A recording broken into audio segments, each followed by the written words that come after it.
നമ്മുടെ മലയാള സിനിമയിൽ കാലാകാലങ്ങളായി ഉണ്ടായിരുന്ന ഒരു സ്ഥിരം ക്ലീശയാണ് നായകൻ നായികയുടെ പുറകെ നടന്ന് പ്രണയിക്കുന്നത്. നായകൻ നായികയുടെ പുറകെ നടക്കുന്നു, കുറെ നമ്പറുകളൊക്കെ ഇറക്കി നായികയെ മയക്കുന്നു, ക്ലൈമാക്സിൽ അവർ ഒന്നിച്ചാൽ ഹാപ്പി എൻഡിങ്, അല്ലെങ്കിൽ ട്രാജഡി.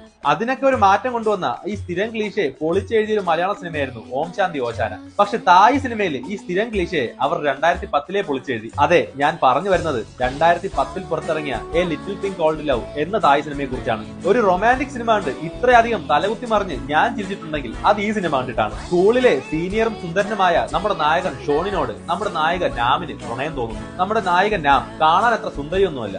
അതുകൊണ്ട് തന്നെ അവളുടെ ഉള്ളിലെ ഇൻഫീരിയോറിറ്റി കോംപ്ലക്സ് അവനോടുള്ള അവളുടെ പ്രണയം തുറന്നു പറയാൻ സമ്മതിക്കുന്നില്ല. നമ്മുടെ നായകനാണെങ്കിലോ ആ സ്കൂളിലെ സുന്ദരിമാരായ ഒരുപാട് പെൺപിള്ളേർ വളയ്ക്കാനായി വട്ടമിട്ട് വറക്കുകയാണ്. അങ്ങനെ അവനെ വിട്ടുകൊടുക്കാൻ നമ്മുടെ നായിക ഒട്ടും തയ്യാറല്ലായിരുന്നു. അതുകൊണ്ട് തന്നെ അവൾ സൗന്ദര്യം കൂട്ടാനായി പഠിച്ച പണി 69 നോക്കി. മഞ്ഞളൊക്കെ ദേഹത്ത് അരച്ചു തേച്ച് മഞ്ഞളിൽ കിടന്ന് മഞ്ഞച്ചേരയായി എന്നല്ല